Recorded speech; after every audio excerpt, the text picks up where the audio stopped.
For 3,000 to 4,000 feet of ice to develop, the conditions would have had to have been drastically different in the past. Secular scientists still don't have a valid theory to explain these conditions, but the Bible does. Science, it's awesome. As large amounts of evaporation happened in the oceans right after the flood, the oceans cooled and the evaporation slowed over the years. This cooling effect can be felt when you come out of a swimming pool on a warm day.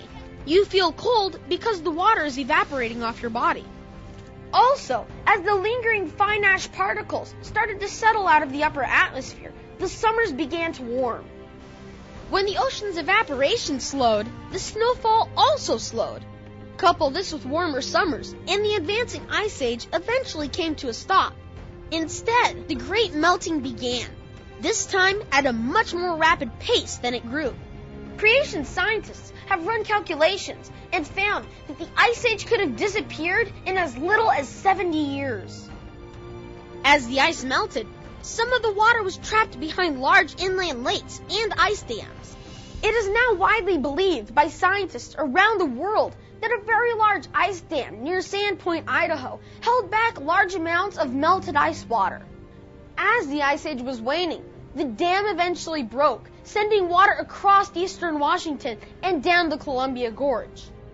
It made its way into the Willamette Valley, filling it up with 400 feet of water, up to 40 miles wide and 100 miles long to the south near Eugene. Over 300 cubic miles of water. We know this because glacial erratics can be found around this area. All this water eventually left these valleys, emptying into the ocean, cooling it down even more. As the fresh glacier water emptied and melted into the oceans, the colder fresh water would have sat on top of the warmer salt water for a while closer to the coast, slowing down the evaporation and heavy storm development. But after the fresh water eventually mixed into the oceans, the surface temperature would have warmed back up and large storms would have continued, only lesser in strength. As more of these ice dams broke across the continents, it brought fresh, cold water into the oceans. Over several decades, the oceans eventually equalized to their current temperatures. These intervals likely produced features which might look like multiple ice ages from the advancing and retreating of the ice sheets. But there is only one ice age with some minor forward and backward movement of the ice. Secular scientists have estimated that 4 glaciations occurred in the Sierra Nevada mountains. They also say that there have been up to 40 ice ages over the last few million years. Many of these ideas of multiple ice ages are due to the preconceived assumptions loosely based on some of the advancing and receding of the ice from the one major ice age. Any evidence they would claim for multiple ice ages is actually misinterpreted from the small advances and retreats during the Great Ice Age. During the Ice Age, massive sheets of ice moved down the valley, leaving scratch marks on the granite. We can use these scratch marks to determine which direction the ice moved. Another evidence left behind by the Ice Age is the U-shaped valleys throughout Yosemite. As a glacier moves slowly down the valley, it smooths the edges and rounds the bottom of the valley. A V-shaped valley is generally the result of water erosion, such as a river, while U-shaped valleys are the result of glaciation. We can observe these types of erosion happening today. Eventually, all the ice disappears, leaving these sites which declare the glory of God, according to John Muir. Yosemite is a testament to the glory of God, but it's so much more than that. It's a display of quick and catastrophic processes in its formation and erosion during and after the flood. From the radio halos to the quick formation of the Ice Age after the flood that affected the park, the Bible gives us the best starting point to explain the evidence. It didn't take millions of years to form, just big events in a short time period. When we use God and His Word as our history guidebook, all that we see in nature starts to make sense. If a secular worldview, which is based on man's opinions, is used, the explanations of nature will never quite fit. That's why there is no agreement on how the Ice Age developed, because none of their ideas involve the catastrophic processes as described in the Bible. When you build a puzzle, you build the outside edge first, then you work to fit in the middle pieces. In much the same way, we use the Bible as our frame, then begin to fit the pieces inside together. In the end, it all connects within a coherent and biblical worldview. Sure, we don't know about all the details of this world we live in, or its past, but we can discover and learn about God's world using His Word. That means working to understand every aspect of this world and how it works, and how it is explained best by a biblical worldview. Science, it's awesome. The Western United States has so many amazing and remarkable geologic sites. A favorite among visitors is Zion National Park in southern Utah. Zion is a part of the Grand Staircase, a 10,000-foot series of sedimentary layers stretching from the bottom of the Grand Canyon in Arizona to Bryce Canyon in Utah. The bottom layer of Zion is the same layer found at the top of the Grand Canyon. Zion is a relatively small national park compared to many, at 229 square miles and only 15 miles long. Zion became a national park in 1919, but the habitation of this canyon by Native Americans goes back thousands of years. The first permanent European American settler in the canyon called his new home Zion because he felt a man can worship God among these great cathedrals as well as in any man-made church. Many of the formations in the park have biblical references such as the Great White Throne, the Three Patriarchs, and Angel's Landing. They were named by Frederick Fisher, a Methodist minister. In addition to the canyon, the east side of the park contains some amazing rolling hills of sandstone crossbeds in an area called Checkerboard Mesa. Standing over 2,000 feet, these are some of the highest sandstone cliffs in the world. The crisscrossing patterns are due to the layers being deposited in flowing water. This valley has clear signs of the sandstone being formed by water, then eroded by water.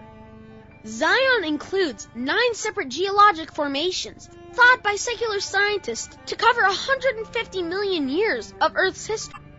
Yet, those who believe in long ages have some major challenges when trying to explain what we see at Zion, because a proper understanding of the evidence doesn't mesh with their story. Instead, astute researchers recognize the catastrophic formation of the layers and the cutting of this enormous canyon. It wasn't millions of years, but perhaps just weeks.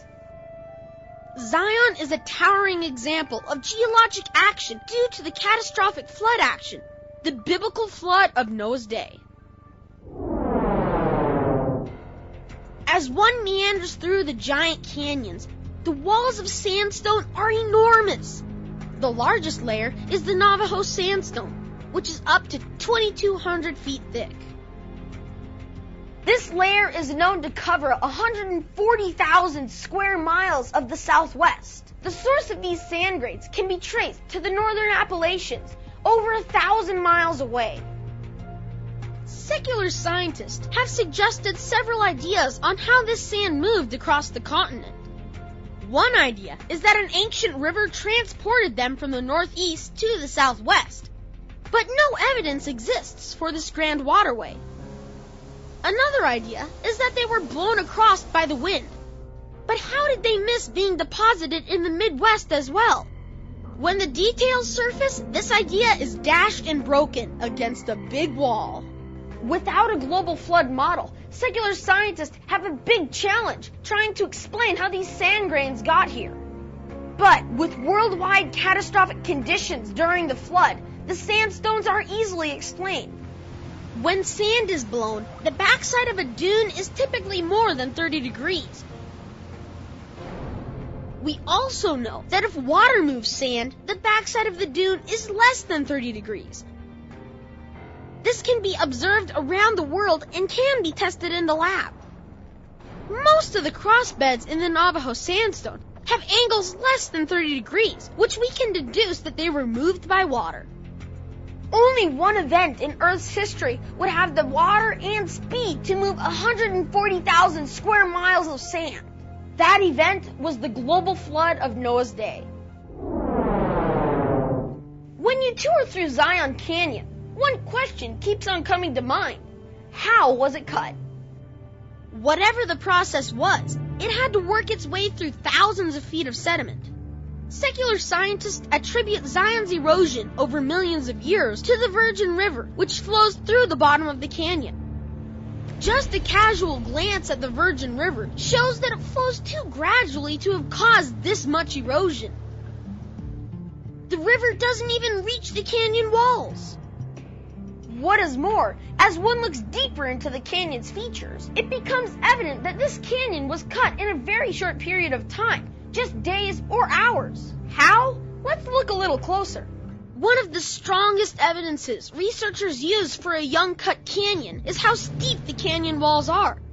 If the canyon was formed over a long period, gravity, erosion, and other natural forces would have caused these steep walls to collapse into the canyon in various places.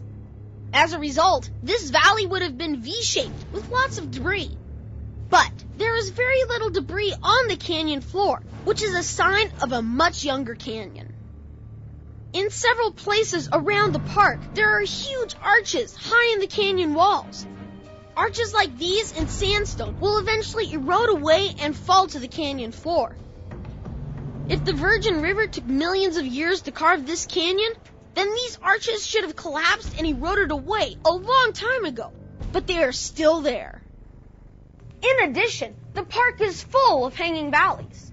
Hanging valleys are formed when massive amounts of water go through an area at high speeds, cutting the landscape from many different directions, generally due to flooding conditions. Some valleys are higher than others and spill into the lower ones.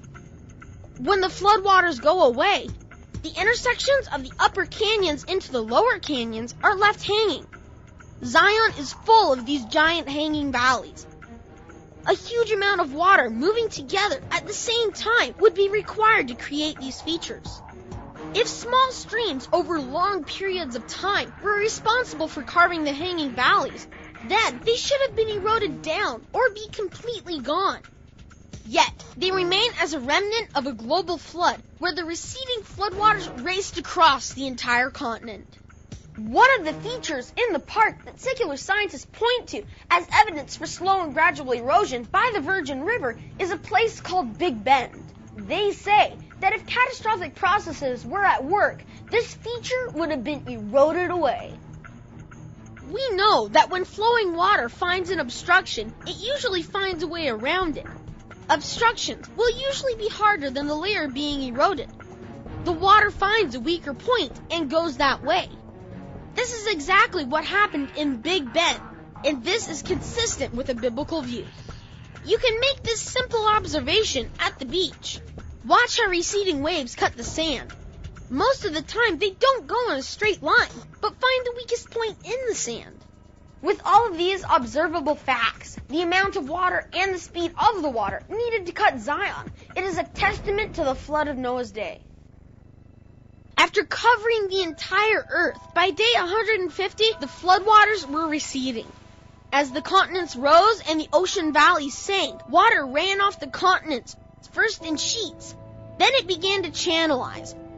When the water finally emptied into the oceans, it left these canyons. This whole area in the southwest is full of large-scale erosional features.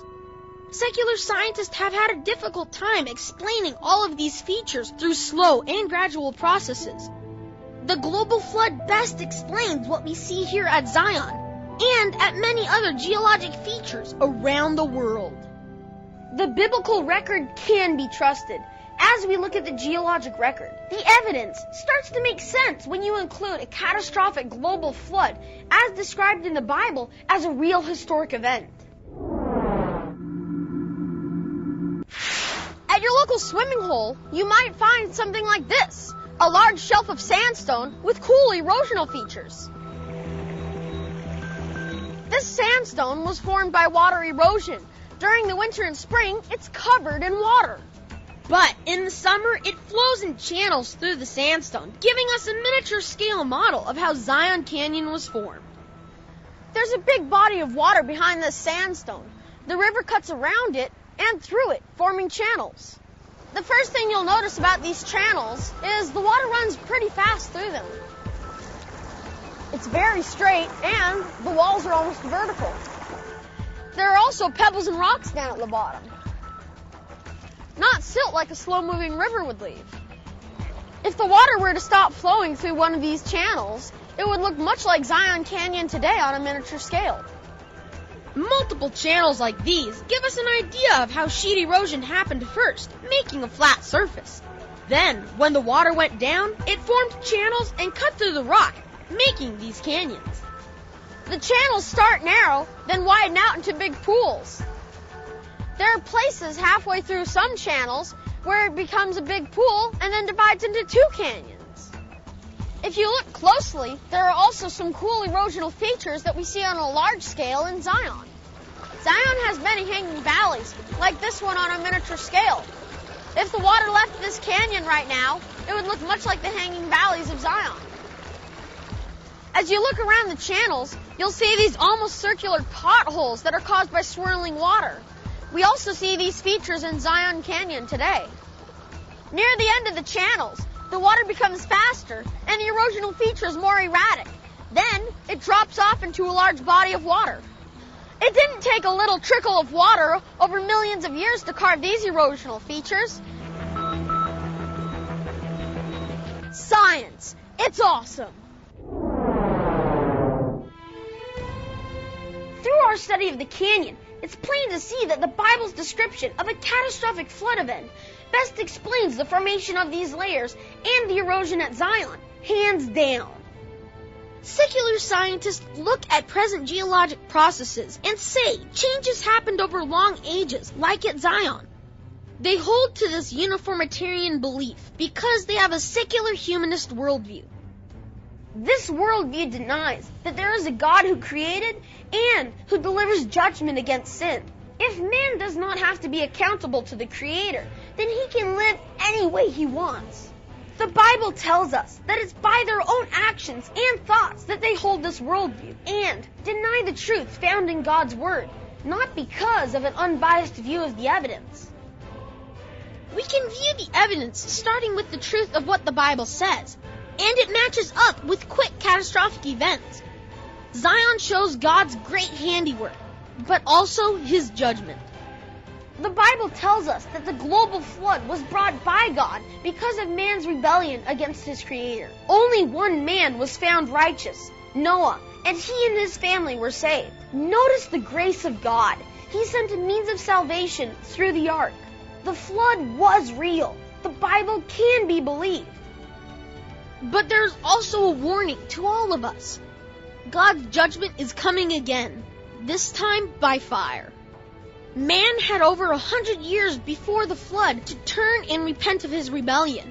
God is patient. He desires to see all men repent of their sins and turn back to Him. For God has sent another means of salvation. If you have not turned to God through Jesus Christ, the Bible says today is the day of salvation. Repent and turn to Him now, before His judgment against man's rebellion comes again. That's it for this episode of Awesome Science. Join us next time as we explore more of the biblical account of creation, the fall, and the flood. Science, it's awesome!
guys. Hey. You decided to take the long route this morning, Miss Ramsey? No, you'll never guess what happened on my way to work. What? I got a speeding ticket. What? It's not funny, Gates. Oh, I'm sorry, I didn't mean to laugh. It's the first one I've ever gotten, and I wasn't even speeding. Oh, so the police officer decided to just give you a ticket? He said I was going 56 in a 45. And that's not speeding? I wasn't going that fast.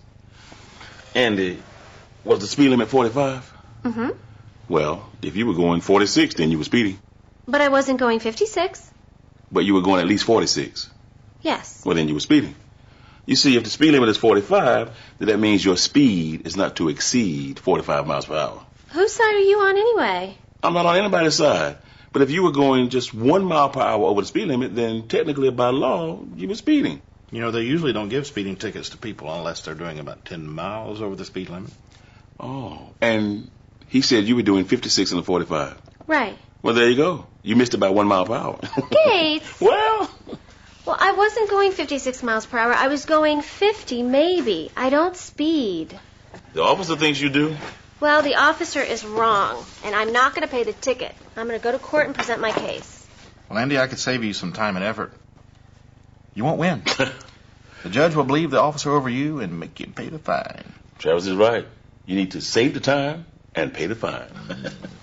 Now, how much did they get you for? I'm not going to tell you. Come on, Andy. We've all had speeding tickets before. No, I'm not going to say. And I wasn't speeding. I was not going 56 in a 45, and I'm not going to pay it. I think he was wrong. Well, you can think what you want. But if I was a betting man, which I'm not, I would lay 1,000 to 1 that you would have to pay that speeding ticket. We'll see. But I'm going to go to court and present my case convincingly. Okay. Let's say Travis is the judge. What do you say to him? Well, I don't know yet. You're cooked. Pay the fine. I haven't had time to think about it. I'm going to work on my speech, though. Okay. Can I tell you what I would say? Yeah, go ahead. Your Honor, I'm sorry that I was driving faster than 45 miles per hour. But I must say that I don't believe I was driving 56 miles an hour, as the officer is stating. And this is the first time in my entire life I've ever had a speeding ticket, and I came down today because I really don't think I was speeding. Miss Ramsey, that's a nice story. But the report says that you were driving 56 in a 45. Pay the fine. Next. You guys are no help. Well, that's what we're trying to do, Andy, is help. You need to take our advice. Don't waste your time going downtown, because there's nothing you can say that would change the facts of the case. Well, I appreciate your advice, but I am still going to present my case. Okay, and when the judge sentences you to 30 days in jail, we'll visit you every day. Will you two stop it? I'm upset about this as it is. We're sorry. Yeah, we're sorry, Andy, that you got a ticket for speeding. I wasn't speeding. Andy, yes, you were. No, I wasn't. But if you were driving 56 in a 45, you were speeding. Come on, Andy. I don't want to talk about this anymore. Where is everybody? Kelly's upstairs, and Seth is around here somewhere. He's working on setting up Rudy's lighting plan for this week. Where's Rudy? He's still down with his family. I'm going to go to my dressing room. Hey, Andy, we're sorry if we added insult to injury. Well, you did. Andy.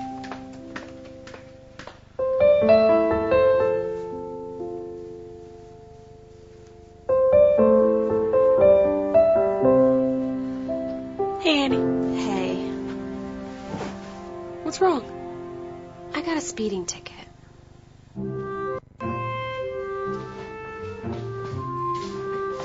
Hey, Andy, we're sorry if we hurt your feelings. Yeah, Andy Gates didn't mean to be so hard. Why'd you say that? Well, you were the one who was adamant about the speed limit. It's okay, but I've decided to fight this in court, and I'm not going to change my mind. Andy, we're trying to help, and we don't mean to repeat ourselves, but you can't beat this, so why try? Because I wasn't speeding, and I'm not going to admit to something I wasn't doing.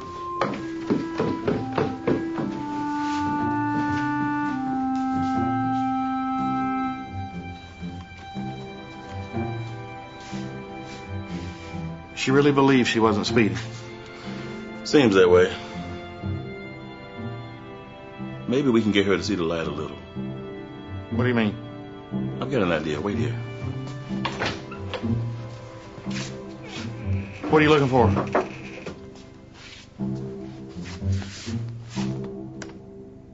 This really ruins my day. I understand. Just don't let it. Oh, that's easy for you to say. You're not the one sitting here with a ticket. A ticket I shouldn't have gotten, I must say. These things happen. Just don't let it bother you. I know, it's hard. I know. Sorry. So what are you going to do? Well, just like I told Gates and Travis, I'm going to defend myself in court. You know, I've watched enough of those TV shows that I think I can present my case pretty convincingly. You know, it's not going to be like those courtroom dramas on TV. Well, I'm just going to pretend like it is, and that way I can be in the right mood.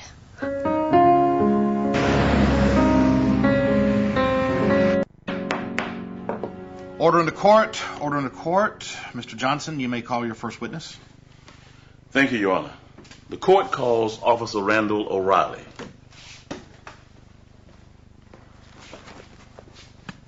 Do you swear to tell the truth, the whole truth, and nothing but the truth, so help you God? I do.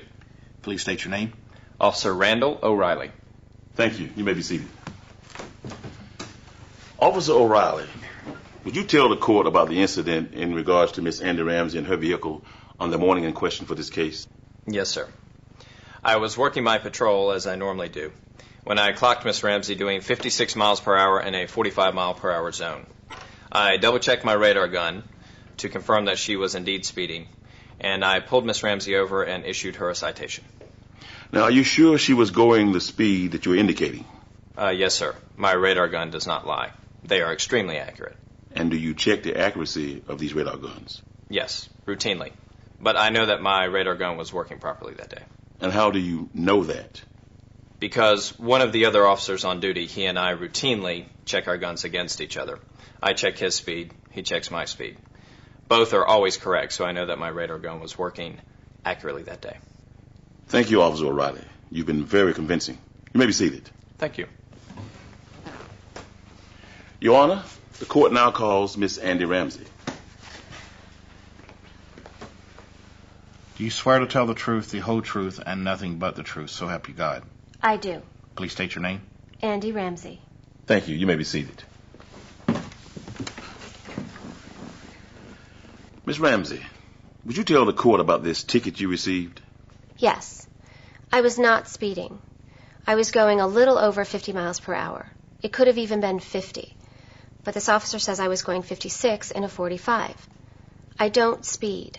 I'm never in a hurry when I'm driving my car. I always try to drive very carefully. I believe that this officer needed to stop someone that day, and so he stopped me. Miss Ramsey, this officer happens to be one of our best policemen. Now, I don't believe he stopped you just to stop you. You heard his testimony. Just for the record, would you agree that going 56 in a 45 is speeding? Yes, but I wasn't going 56. Like I said, I was going 50, maybe a little bit over. I'm sure that it's not the way the officer says it was. And how are you sure of that? Because I always look down at my speedometer to see how fast I'm going. I'm very conscious of my speed. Miss Ramsey, when you drive, do you talk on your cell phone? Very rarely. Do you listen to the radio? No. Do you listen to music? Yes, I play CDs. Do you have favorite CDs? Yes. Those that you play a lot? Mr. Johnson, what is the point of this type of questioning? You will see the point in a moment, Your Honor. Miss Ramsey, you may answer the question. Yes, I have certain CDs that I listen to all the time. Miss Ramsey, as a man who loves music, sometimes I really get into my favorite songs when they're playing to the point that I lose all sense of what I'm doing. And perhaps, just perhaps, you were listening to one of your favorite songs and you were really into it and your foot pressed harder on the gas pedal and you accelerated without knowing it. Your Honor, I am not a liar. I'm not trying to get out of paying this fine. I am telling you the truth. If I was speeding, I will gladly pay the fine, but I wasn't. Thank you, Miss Ramsey. We've heard your statement. You may be seated.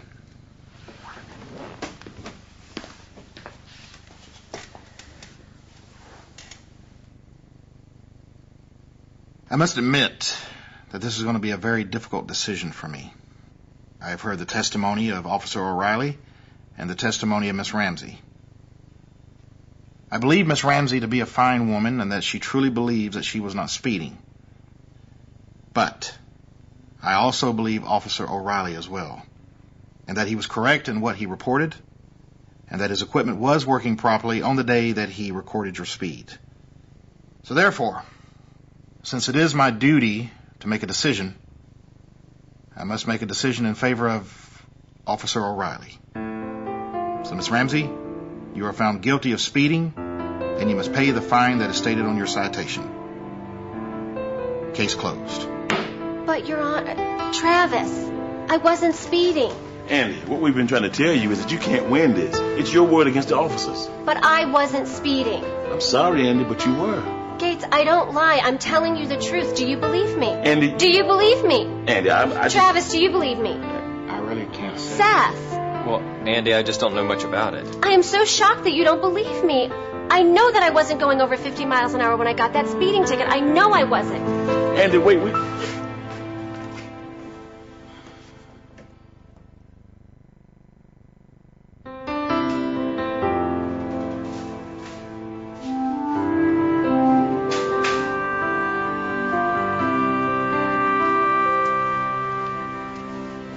Morning, Trev. Hey, Gates. You doing okay?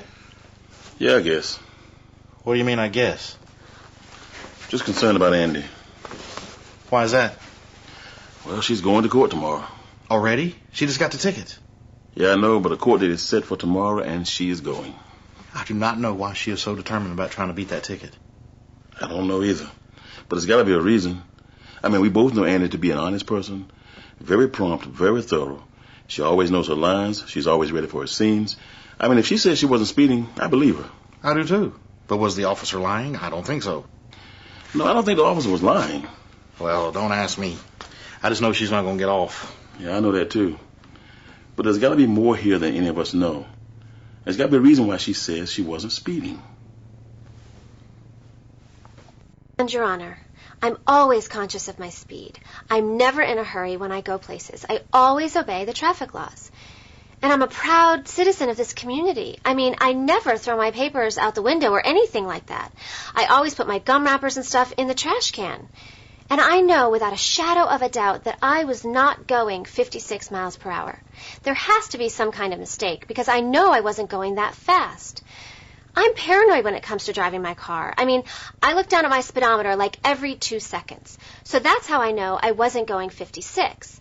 I was going 50 at best, maybe a shade over. And so, Your Honor, that's how I know I shouldn't pay this fine, which says I was going 56 miles per hour in a 45 speed limit zone.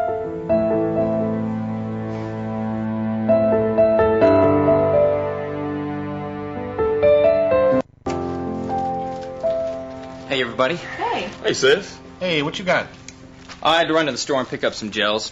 Rudy had already mapped out the lighting for this week's show, but he hadn't picked up a couple of gels he needed. Well, Seth, I'm glad you know that lighting stuff. It really helps to have a backup. Yeah, it's like having a second-string quarterback who's almost as good as the first-string one. No, I wouldn't go that far. More like the fourth-string quarterback. I mean, Rudy understands lighting much better than I do, but I've always had an interest in it. You know, I mean, lighting helps create the mood for the scene you're doing. Oh, yeah, it's kind of like Travis with the sets. You know, he's always trying to come up with suggestive sets that get the idea across but are not that elaborate. Right, because to be more elaborate, you've... Got to have a whole lot more money than we do. Although, I think this set's going to be pretty elaborate. Right. But what we've been doing so far is working, so I'm thankful for that. Me too. Hey, has anybody heard from Andy yet? No, not yet. What time was her case? When I spoke to her last night, she said she was going to try and get there first thing in the morning. Those things can last all day, can't they?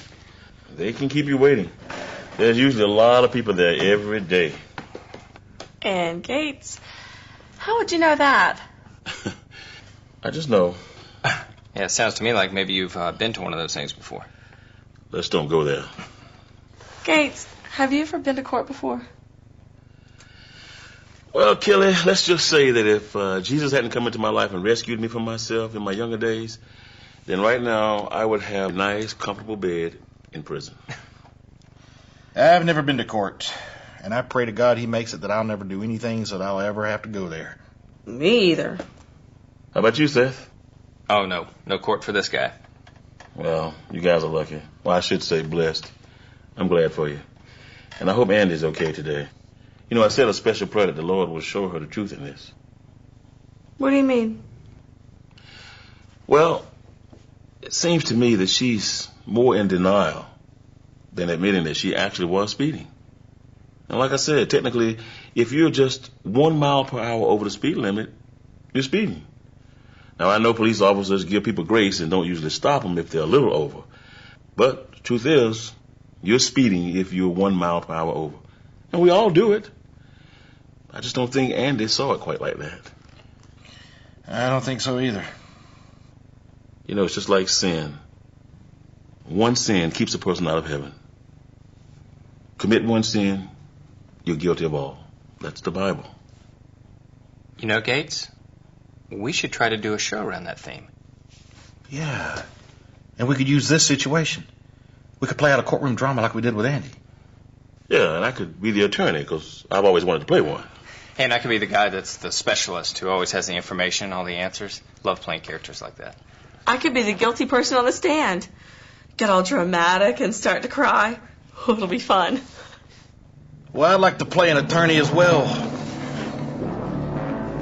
You know, Nothing ever happened, isn't that right? Yes, that's right. I did it.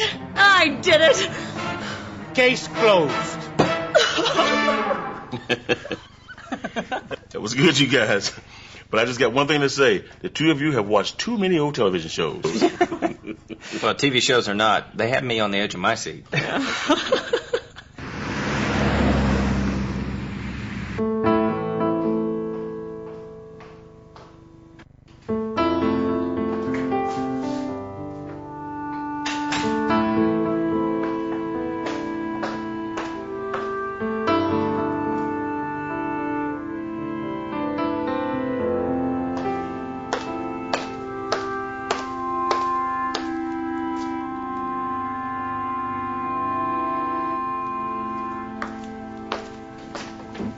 Hi. You don't sound too good. did you present your case? No, I didn't. How come? Because you guys were right, so go ahead. Go ahead, what? Go ahead and say I told you so and all that stuff. No, Andy, we're not going to do that. Yeah, Andy, we're not like that. We care about you too much. That's right. Well, you were right and I was wrong. I paid the fine. Well, now it's all over. Yep. What you up, Andy? Now you've got a new lease on life, and it's all behind you. Almost. What do you mean, almost? There's something else I have to tell you guys. What? Did you get another ticket? No. So what's wrong? I figured out why I got the ticket. What do you mean? Well, on my way to court, I had to take a detour because of all the construction going on downtown. With all the traffic, I got squeezed into the wrong lane and ended up on the interstate. I had to drive about 2 miles before I could turn around. And you'll never guess what I discovered. What? My speedometer never went over 51 miles per hour. But you just said you were on the interstate. The speed limit is 65. Right. But my speedometer never went over 51. It sticks when it gets to 51. Which means maybe the officer was right and you really were going 56, even though you were sure you were only going a little bit over 50, like you were saying. Which is also understandable because you were basing your speed on a sticking speedometer, which made it so that you didn't realize that you were actually going faster than you were. Right. So when I got to court, I paid the fine. That's why I didn't present my case. Isn't that something? Is your speedometer still sticking? Yes, I haven't gotten it fixed yet. I'm actually going to get it taken care of now. Well, Andy, you let me know how much it costs and I'll pay for it. Travis, you don't need to do that. No, I want to help out. Yeah, and so do I. I want to help Travis by paying for half of it. Gates, you don't have to do that either. You're right. He doesn't. He has to pay a third of it. Count me in as well. Oh, guys, come on. You don't have to do that. I can't let you. Andy, we want to. We want to help out. Yeah. That's right. And you know what, Andy? I knew in my heart there was something going on that we didn't know was going on. What do you mean? Because we all know you. I mean, you're a fine Christian lady, and we love you very much. And we also knew that you would not lie about something like this. But you didn't believe me. Well, it's not that we didn't want to believe you. We just couldn't make it add up in our minds. Yeah, we just couldn't figure it out, Andy. We were beginning to think you were living in the world of denial or something like that. Yeah, Andy, I have to admit, I thought you were going a little bit off the deep end. But I know now that wasn't the case. Thanks, guys. Well, I better get my speedometer fixed. I'll see you later. Okay, Andy. Let us know about that bill now. Travis, really? Andy, we've got you covered. Guys. What was that? Thank you, guys.